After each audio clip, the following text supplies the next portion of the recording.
Hey guys, what's going on? Welcome to another video on my channel, Hairliciously. If you guys are new, please make sure to subscribe so that you guys are updated on my second hair transplant journey progress, as well as video topics covering current hair loss treatments. Visit my website at hairliciously.com to purchase your microneedling devices and dermal rollers, both of which are scientifically proven to stimulate hair growth. My low-level laser therapy cap, hair growth supplements, DHT blocking shampoo and serum, and a few other products for those who are suffering from hair loss. So today's video topic is something that I've always wanted to cover for a long time because I think it's important that everybody who is either interested in getting a hair transplant and looking at before and after results through websites of the hair transplant clinic, or on YouTube, or for those people who are looking at other people's before and after photos from different hair hair loss treatment regimens that have been purportedly successful, really need to understand that lighting is everything. The difference that lighting can have is sometimes so drastic depending on how certain light is reflected on the scalp, as well as the angle that certain photos are taken. Some results might look so good until you actually see them in a different light environment as well as an angle. And it's like comparing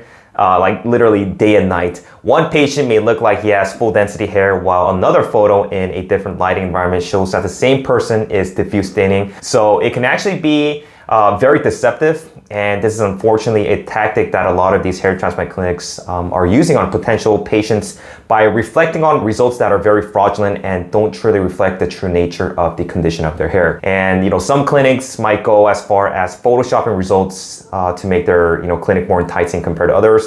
There's nothing wrong with showing the best results to promote your business, but when you are altering the lighting and the angle of the photos taken to fraudulently show results that are not real, then there is something very wrong and unethical. And this is why we emphasize on the fact that before and after photos, as well as just any photos in general that reflect the nature of the hair, really need to be done in exactly the same environment lighting as well as the same angle to accurately reflect any before and after changes that have taken place. Now, obviously, it's going to be hard for someone to 100% replicate a photo in the same exact angle, but it's going to be important that when you try to portray photos of hair transplant results or hair growth, you need to take these photos in the same lighting environment and try to replicate the same angle as much as possible. Now, let me share with you some photos that I found that just show how much different lighting can affect the results of somebody's density. This first one was literally taken 20 seconds apart, and the only difference that we can see is obviously the lighting, but this guy was in the same room, and the only thing he did was that he turned 45 degrees to his left. The photo on the left shows pretty decent coverage, despite him being probably around a Nord 2 to a Nord 2.5, and not much noticeable thinning. But then the photo on the right shows obvious signs of miniaturization on the mid-scalp, the crown and the temples that were not previously visible in the different lighting and angle environment from the first photo. Now, this guy could have easily lied about his hair loss treatment regimen, and he could have said that he was on whatever products or medication to treat his hair loss. And even more discerning is that a hair transplant clinic, or let alone a pharmaceutical company with interest in hair growth, could possibly use this guy's example to promote their product. And this is why it's important to really have controlled studies and trials, especially for researchers and companies who are looking into products that can help stimulate hair growth, to ensure that each individual has equal probability to be assigned to one or the other treatment, as well as randomization, which allows to balance known and unknown co-founders in order to make control and treatment groups as balanced as possible. Now, here's another photo of a guy that took his photos just seconds apart in a different lighting environment. The first photo shows pretty good density with no signs of hair thinning, but then that second photo here shows some pretty bad diffuse thinning on the mid-scalp. Because of deceptive and distorted photos like these, a lot of people are led to believe that certain treatments are working or that their hair loss situation has actually improved when it really hasn't.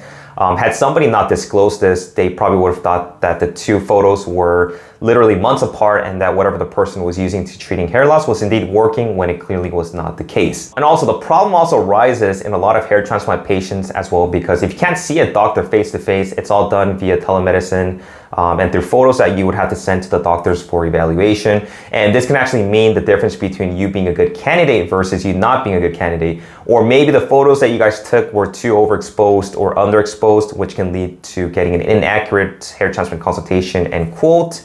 or maybe the photos that you sent did not really show the severe case of hair loss, and then when you actually ended up getting your hair transplant, you actually had to pay a lot more. So it's also important that if you guys are trying to keep progress of your hair transformation after a hair transplant or something like that, that you guys take photos in an ideal environment so that you can properly document the changes taking place. Some might think that, you know, taking photos outside when, you know, the bright sun's out is the best thing to do, but this is actually one of the worst things to do because the weather is never going to be consistent. There can be clouds and other external factors that can alter the lighting, and there's just too many variables. So never take photos outside. Now, as far as my case, let me show you guys some photos that I took that totally showed different densities of my current hair. This first photo was taken when I was actually at a hospital getting my annual checkup done, and I decided to snap a photo of my hair because the lighting inside hospitals are usually super bright, and I thought that, you know, this would truly reflect how my actual scalp looks like. You guys can clearly see right through the scalp and even a somewhat of lack of a density on the hairline where grafts were transplanted, but, you know, obviously there's nothing crazy, and if you guys can take a look at my hair right now, you know, there's no obvious signs of thinning. It's just certain areas that are still growing in because I still haven't hit my 9 months to my 1 year mark for my second FU procedure. But then I actually took another photo a few days later right against the window inside my bathroom with the sun just beaming through my hair, and you can see that I look as if I'm actually diffuse thinning when I'm obviously not. But man, that hair looks pretty bad, and it just shows the importance of lighting and how it can actually affect the photos you take. If somebody were to have seen that photo, or if I actually had to go get a hair transplant consultation and I sent one of the doctors that photo, they'd probably classify me as a diffuse thinner and would have probably recommended that I actually get some grafts implanted into the mid-scalp as well. When in reality, you guys can take a look, I do not actually have any mid-scalp thinning or anything of that sort. Now here's another photo I took inside my car, and you guys can see a full head of hair with no signs of diffuse thinning due to the lack of light. But that's pretty much it, guys. I just wanted to keep you guys aware of the fact that lighting is everything when it comes to taking photos for hair transplant consultations, or when you guys are trying to assess before and after photos, and also for results that you guys see online, because you really have to understand that different lighting and the angles can portray, you know, different results. So take everything with a grain of salt. You know, don't believe everything that you guys see, because there's a good possibility that the results like the ones that I've shown you guys earlier are used to manipulate the lighting environment to show better results when that is actually not the case. But hope you guys found this video to be educational and helpful. If you guys have any questions, please let me know in the comments below. If you guys are also wondering if you guys are thinning, some people have been asking me and they've been wanting to get my opinion. You guys can actually send me some photos via my email at hairliciously@gmail.com, and I can take a look at it and give you guys my opinion. I'm not a doctor, so please take that with a grain of salt. But that's all I have for today, guys. Thanks for watching, and I'll talk to you guys next time. Take care.